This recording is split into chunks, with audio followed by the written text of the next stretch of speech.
Hello, and welcome to Ending Physician Overwhelm. I'm your host, Dr. Megan Mello. I'm a family and obesity medicine physician, as well as a certified life coach for physicians. In this podcast, we talk about how the learned habits of people-pleasing, perfectionism, and a lack of boundaries show up in our lives and how they contribute to burnout, exhaustion, and overwhelm. The healthcare system is broken, my friends, but let's not wait for it to be fixed in order to feel better.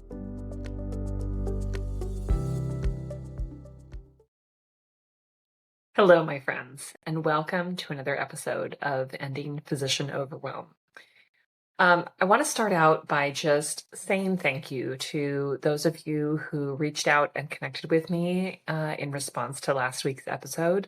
I am grateful that things are going in the right direction, that we now have our support team in place. We know what we're dealing with, and that is a huge weight off my shoulders. But I also just, of course, as a human, really appreciate those of you who reached out. So thank you to those of you who connected. But let's move on. What I want to talk today about is something I've been thinking about for a while, would be really useful for us to talk about. And we haven't really dug in and done a whole episode about it. So this is what we're doing today.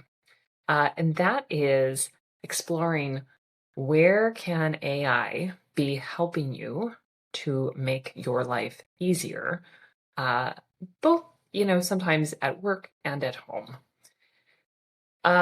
If you are listening to this recording as it comes out, we are now in June 2025. I don't know how long we've been looking at AI tools, but it is definitely something that I've incorporated much more into my life and practice over the last year and a half or so. And it took me a while to get started. It took me a little while to figure out what could I do and not do with it, where it would be helpful, where it would not be helpful. But I think that the reality is this technology is here to stay. And if we're going to choose to use it, we should know a little bit about it.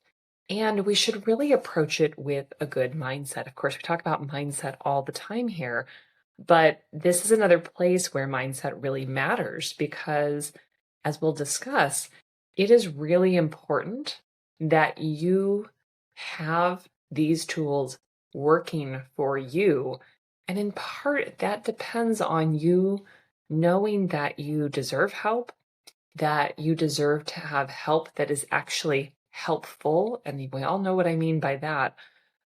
It is important that this is something that is adding to your life, making something easier, making something more clear, more straightforward, streamlining a process. We want to really see it in that way and not just play around for the sake of, oh, everybody's doing this, I guess I need to do this now. Like, let's use these tools smartly. I remember listening to Sarah Smith's podcast. This was probably 5 or 6 months ago, and she was talking with someone about an AI scribe tool for charting. And I really loved what she had to say, which is that, some of us are ready to jump in on this technology and see how it can help us. And others of us are just not emotionally in a place where we can tolerate learning and incorporating some new thing. And I think we can all appreciate, being in spaces where we are asked to bring something new in, and it just feels like too much. And so I just want to reiterate, as Sarah said, that if you feel like I cannot think about adding one more, expletive, deleted, inserted here tool into my world, then feel free to just ignore this episode. But if you are ready, if you are already dabbling, if you are curious, I wonder what these tools could do for me, let's talk about it. So before we jump into the places that I'm using AI, that I have scribbled down in my notes here, I want to talk about a few different, I think, key points that we need to take into consideration. So one is that you will need to use good instructions for whatever tool you're using. Some of you I know are using AI scribes. Some of you are using ChatGPT or Claude AI or any number of other tools. but the information that you need to put in should be very clear. It should be, really setting the tool up to talk back to you in a way that gives you what you need. We have all had the experience of living in our heads, trying to have somebody help us, right? We give them some kind of instruction. We imagine that they know exactly what we're thinking, that they have the knowledge that we have, that we have been very clear. But then what that person does with our instructions is garbage or not helpful or completely the opposite of what we were asking for, right? The same is true for these uh, language models, is that we need to give them good, clear instructions on what we want, how they can help us. Um, we need to give them an identity even. So we'll talk a little bit about that as we go through, but we want to be very clear. I'm going to talk a little bit more about how this comes up in different tools. It depends on really what you're trying to do with these tools, but it needs to be good, clear instructions. Number 2, I recommend that you play around with this before you go live. So for those of you who are planning to incorporate an AI scribe or something that is going to work with you in your clinical setting, you want to know how this tool works. You want to know how to use it. You want to be ready to go before you push that button, because I guarantee you there's going to be some things that don't work out. You're going to forget to push record and not take any notes, and then have to recreate the note all from scratch. You're sometimes going to need to teach it, what is the output that I want? Again, that depends on which tool you're using, but you need to just be prepared that yes, if you're going to use it, it can work incredibly well, but it has failure points as well. And we want to know how to use it as well as possible before we get started. Number 3 is that we need to remember that you are the boss. You are the boss, and you can think of this tool as an employee in your space, wherever that is, right? Whether it's your home, your work, you want to think of it as your employee, and as such, you want to be clear. You want to give instructions. You want to make sure that the tool is doing what you ask it to do. And that's going to take some playing around. It's going to take you becoming very clear on how you give it instructions and what to do with it. And it's not complicated, but you need to remember that you are the boss of it, and its purpose is there to help and support you. We don't need to add any extra jobs to our already busy lives. What we need is tools and or people who will help us get the support that we need to do what we need to do. There is no AI scrub tech, for example, but I want you to think, if you are using an AI scribe, you are asking it to do the work of documenting your notes for you, and you want to make sure that it is doing so in such a way that makes it easy for you to do what you need to be doing. That might be being more present and making sure that you can listen and think more as the patient is talking, or capturing the experience of the visit. Whatever it is designed to do, whatever it is capable of doing, we want it to do, but we want it to do that in a way that helps us. I know that some of you have also worked with live, real human scribes, right? You need to train them similarly to work for you. If you find that it is more work for you to have a scribe in the room because they are not doing a good job, that is a problem, and you need to train them. It's the same with this, but you need to have that mindset that I am the boss, and this is a tool that works for me. It is not in control of you. All right. So let's talk about where we can start using AI if you are not already, and if you are wanting to help incorporate things that are helpful into your life, which I hope that you do. And everyone's take on this, again, is going to be a little bit different, but let's dive in. So I think the biggest place where I am using AI tools day in and day out is I do have an AI scribe. Now, I have talked about this a little bit before, kind of off and on with various episodes, but I am on, let's see, did trials of at least 2 or 3 different scribes. before I brought this one in. Now, I am an independent contractor in a private practice, and so I am responsible for my own tools when it comes to this. So that gives me the flexibility to be able to try some out. I know that many of you are employed physicians, you are working for a place who may or may not be adopting some AI scribes. You may or may not have choice of what you are able to use or whether or not you're able to use an AI scribe. But eventually, this technology will probably be coming for most of us because it does help us to reduce the amount of time, to reduce the administrative burden of sitting and typing everything. Even some of our local community healthcare centers have been incorporating AI scribes into their practice because they know that it helps the physicians and the clinical staff to be able to do their jobs more effectively. So, we will see this technology continue to advance. But needless to say, the first couple of AI scribes that I tried, including the one that is embedded in my EMR, were not up to snuff. They were not cutting it. Now, this was unfolding over possibly at least in 2024, possibly as early as 2023. I can't remember the first time that I tried one, but they just weren't there yet. And the way that they were not there yet for me is that as a primary care physician and as an obesity medicine physician, I am often talking about 4 to 7 different things in the course of one visit, and I need the tool to figure out what I'm talking about, which problem goes with which thing, how to organize the information. And the early stabs at the tools, they were not doing a good job. They were either lumping all the concerns all together, or they just couldn't figure out how to sort out the information. It was not what I needed, including, unfortunately, the one that was embedded in my EMR, which I was really hopeful for, although that ended up being the most expensive option out there. So no thank you for that.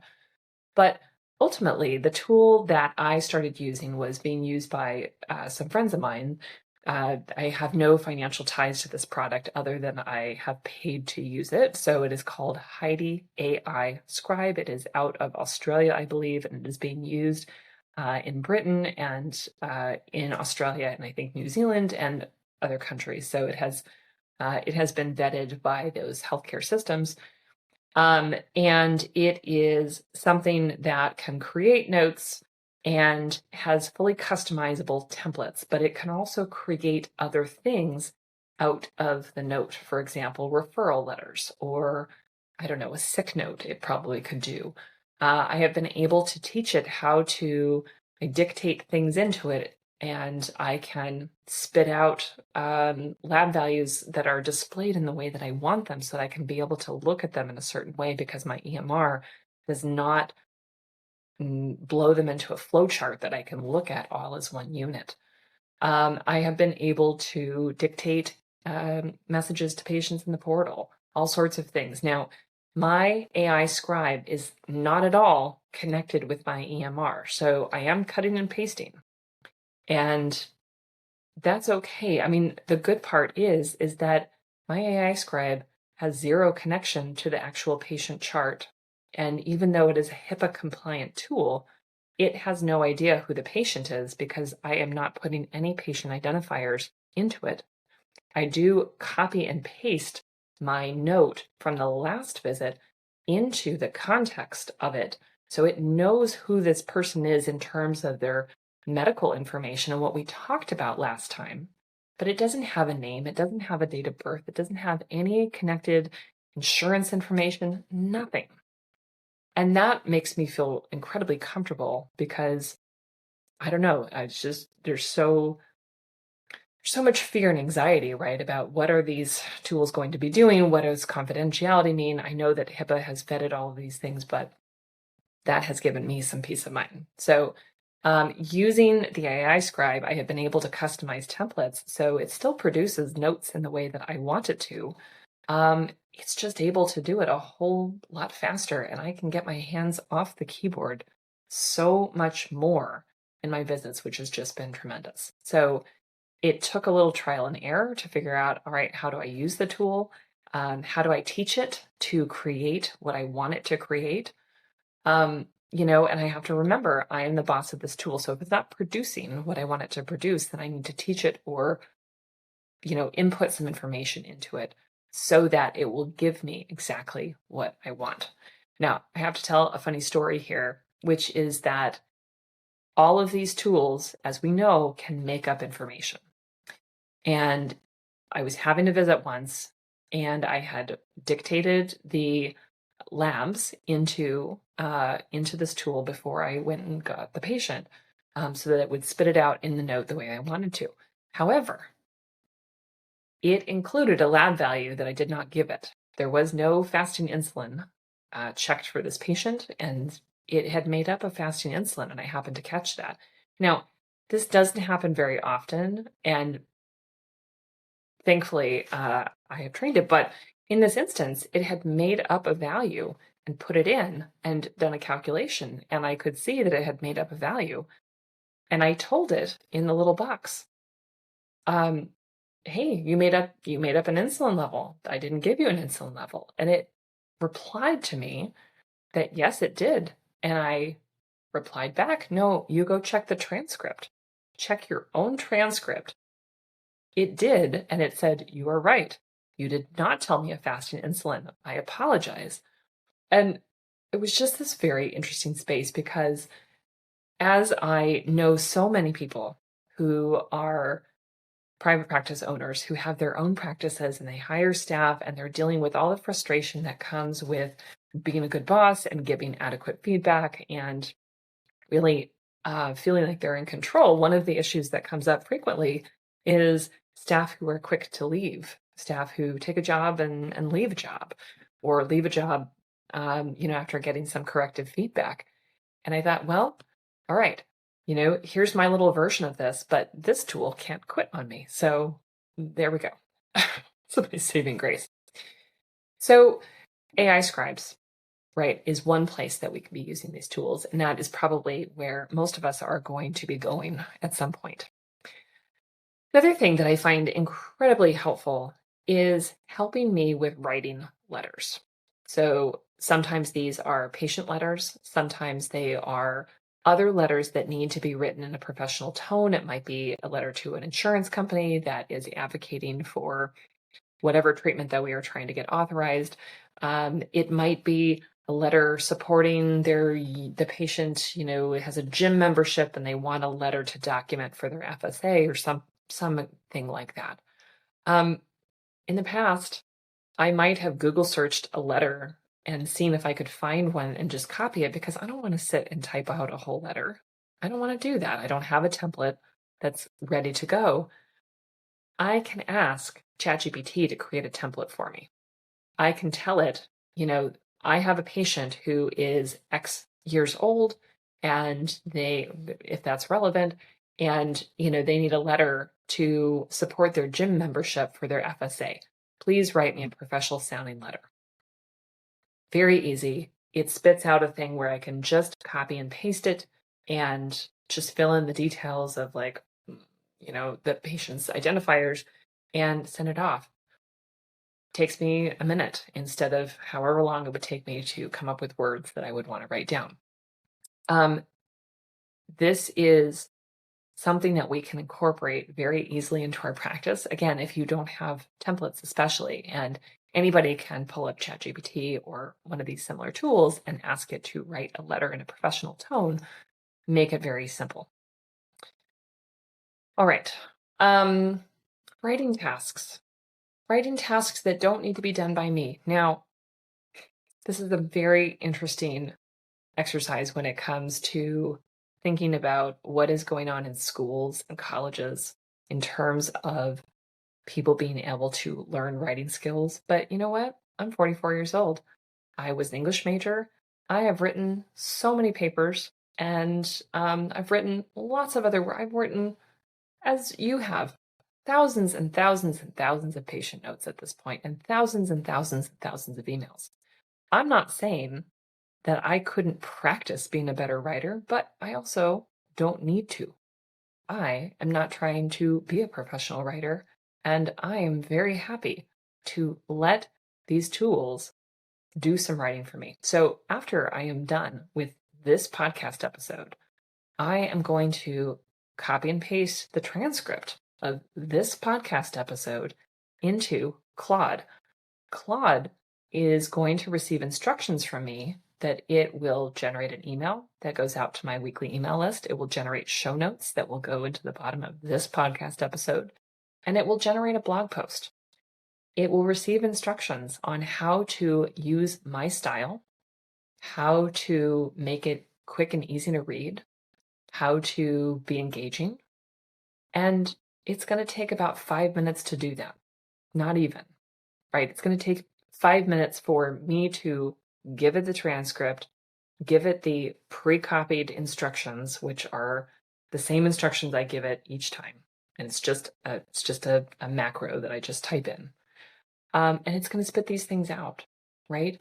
And that is written information that is written probably a little bit easier to read, quick to read, a little bit less wordy than I would create it, but gives you my ideas in a way that you can easily digest and run with it. Now, somebody listening is like, oh, that's cheating. You know what? I'm okay with it because it allows me to put this content out there. It allows me to reach people. It allows me to see my words said in a different way, which of course, adds to the number of people who may potentially get input from, because there are so many times where we might read one thing and we don't really get it, but we read or hear someone else say the same thing, but in different words, and then it means something to us, right? The same thing could potentially be happening here, where you're hearing my words right now, but perhaps you're going to read the email or the blog or the show notes, and you're going to get a slightly different take on it that allows it to resonate with you more. Now, in the past, for a long time, I did handwrite all of those things. And there's nothing wrong with that either. But it is also okay for me to be the person who generates the ideas and to use these creative tools to produce this content, which allows me to get more stuff out to you. All right, where else can we be using these AI tools? I have used AI to coach myself, and I'm trying to think. I think that was something that I was reading about was more common in the Gen Zs than the millennials, which I am a millennial, but whatever, doesn't really matter. You can use these tools to coach you. You could say, and you want to give it a prompt here. So here's where your high quality instructions really come to play. So I could really geek out, and I'm not going to go all the way down, but you can create in ChatGPT, you can create your own GPT, and you can give it a personality and a name and even a picture, and you have told it who it is. So for example, I have a GPT that I created that is a coach for me. It is a professional coach for me. And the instructions have told it that this is a well-trained, high-level executive coach who works with professional women and, helps them to connect with who they are and their values. And I can't remember all the things I put in there, but I gave it very detailed instructions of what I wanted it to be so that I could go and talk to it. So now when I'm struggling with something, I can go to that GPT and I can tell it some things. I say, I am getting stuck in this place. This thing is going well and I really value this, but I find that I'm not able to focus on this other area. Give me ideas about what I can be doing. Ask me questions that help to really make my own values more clear. Whatever those instructions are, right? Whatever I am looking to get out of it, I can ask it to help me get there. I have done this where I have had it ask me a series of questions so that I needed to sit down and really type out thoughtful responses. I have asked it to help me troubleshoot things. It can be an incredibly helpful tool that's available to you anytime, and a lot of people are using it in this way. Now, I know that it is not a person. I know that I need to remain in control, right? You could see that there could be an element of this where this is not okay. Um, but it can be incredibly helpful. And actually, Kristen Neff, who is one of the um, academic leaders in the space of self-compassion, recently was sharing on, I think it was one of her emails, how these tools can be helpful in coaching us into more self-compassion. And I thought, you know what? If Kristen Neff is using it for this purpose, I am all in, right? I am happy to use it as a coach. Now, is it the only coach that I use? No, not at all, right? I have real humans who help me with so many things, but it is just wonderful to be able to turn to this tool. That is, of course, creating your own GPT is something you do have to use the paid version of ChatGPT, but it's not that big a deal to me. All right. Where else? Where else have I used it? So when I had my little IUD issue with the IUD perforation, I had it produce me a lovely letter that described in exquisite detail all the things that had happened, where the missteps were, what my experience was, and that I was looking to hear what they would do in response to this. And that letter went off to risk management at the place that employed the person who perforated my uterus. And I got a lovely response back within a few hours. Now, the tone of the letter was very professional, and it just did a great job of summarizing what I told it. And no qualms about having a little help there. I have also used ChatGPT to create policies and procedure manual for our clinic. We didn't have one. And as we are dealing with real life humans who are sometimes coming and going in terms of the staff who works in the clinic, I realized like we really needed to have a policy and procedures manual, and it needed to be very customized to the vibe of our clinic. So I told it about our clinic. I told them who we are. I told them what is the kind of person that we want to be hiring so that it would take on that tone as well as factual details about our clinic.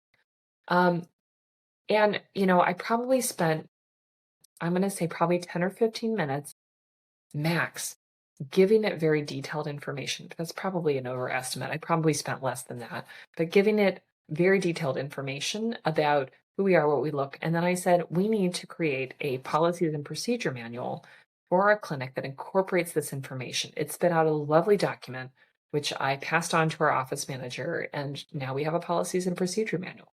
Now we have a lovely document that can be used by anybody who works in our clinic and anybody who is coming in to be onboarded.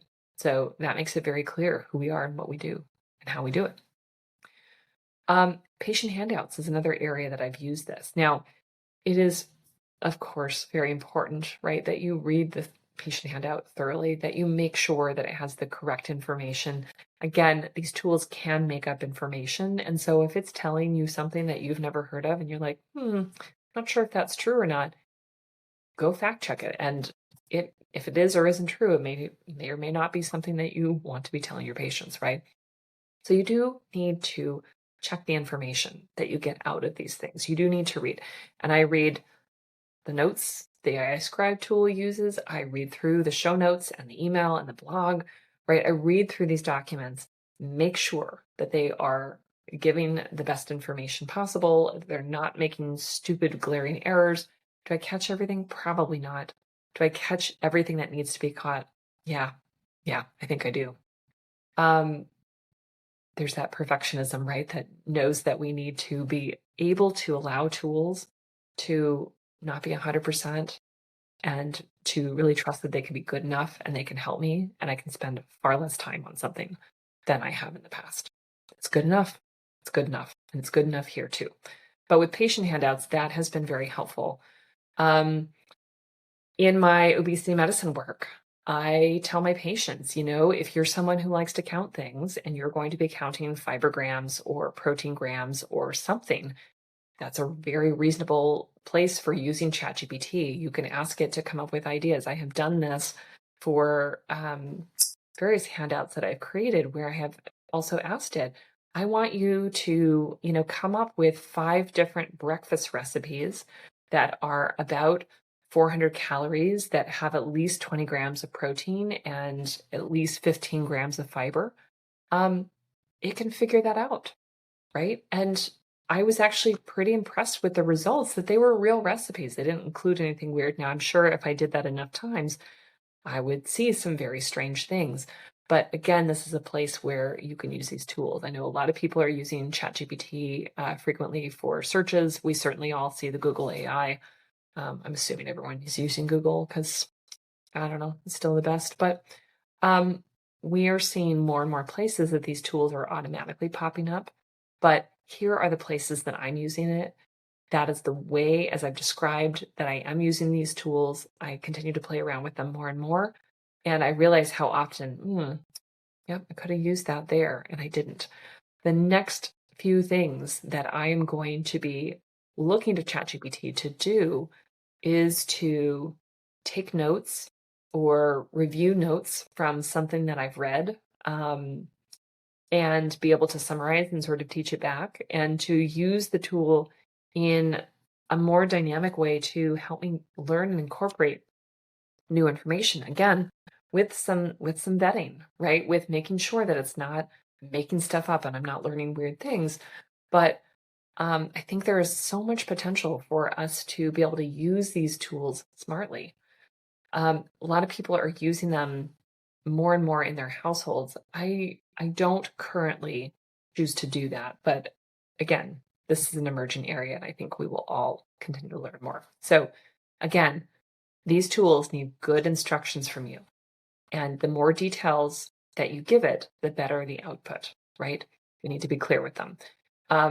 We need to play around with them before we let them go live, right? And we need to be willing and able to review some of the information that it spews back, especially where it's important, right? Patient notes, letters that you're sending out, emails that you're sending out. So you make sure that it is the correct information. And 3, you need to remember that you are the boss of these tools. You can consider them, as I do, an employee in your business being you, right? I have a business. Not everyone does. That's fine. But if you are the CEO of your own life, if you are the boss of you and your household and your own career, even if you are employed by somebody else, you are still the boss of your own career. It's really important, I think, that we have that mindset. You need to see these things as an employee, and they need instructions, they need guidance, they need feedback, but they can really help you to offload the work if you are willing to do those things. All right, my friends, that is the episode for you. I hope you have found this helpful. And I'm curious, where are you using AI? What did I not think about? I'd love for you to reach out. You can reach me at Megan, MEGAN, at healthierforgood.com. And until next time, take care.